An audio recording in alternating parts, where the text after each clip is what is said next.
Yesterday with Bible, we left off on trusting God for everything.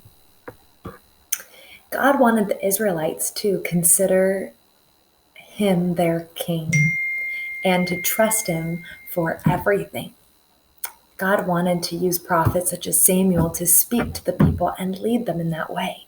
So remember, we talked about that means that the people were rejecting God, and rejecting means they were saying no to God and they wanted a human king.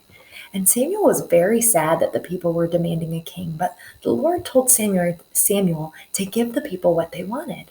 So sometimes God gives us things that we ask for, even if they're not what's best for us.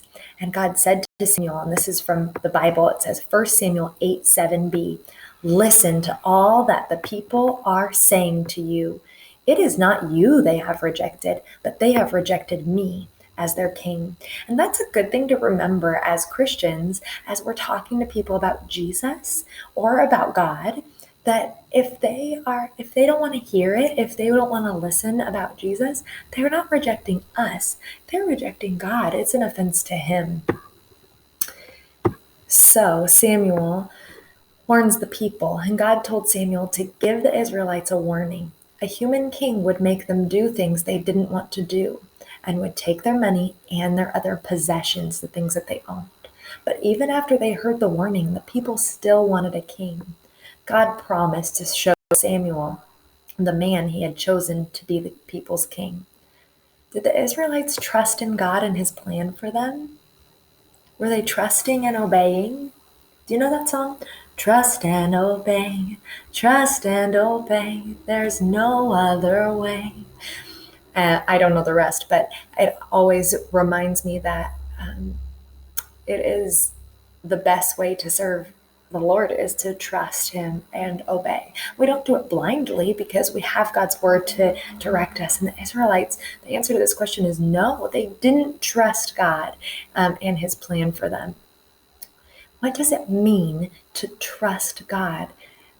It means we can rest in the fact that God's plan is best. This is so hard when things are not going our way. Trust is knowing God's way is the best way and staying patient even when we don't understand God's plan. This was true in my life actually this weekend because I have a dear, dear friend who's pregnant with twin babies. And the babies are having a lot of complications. And so yesterday my friend had to go to the hospital. And there's some sad news about the babies. So you can be praying for them that the babies will be okay. But I have to trust God, and my good friend has to trust God. And so we had to encourage each other. I got to send her Bible verses saying, Christ will give you strength, and trust in the Lord with all your heart. Our memory verse this week, because it is not easy to trust in the Lord. Instead, when hard things come, we want to say, why, God? Why is this happening? Please don't let this happen. Please take this away. And especially if God chooses to say no, if he doesn't take it away, it's hard to remember that he is good and that he's loving and that he's faithful and that he's kind and that he's steadfast. And I could go on and on and on, but that's why we have to trust him. It's not just being blind, like, oh, we'll just, close our eyes and walk into a wall. No, we have God's word to guide us, to tell us, to remind us he's loving, he's faithful. And even from the Old Testament, over and over and over and over and over again, all the way through the New Testament, that God protects his people. He saves his people. He redeems his people. That means saves his people. He is loving. He's good. He does all these things over and over and over again. And yet we still have a hard time trusting him. It gives me chills, little goosebumps, because it's so exciting. The people wanted another king.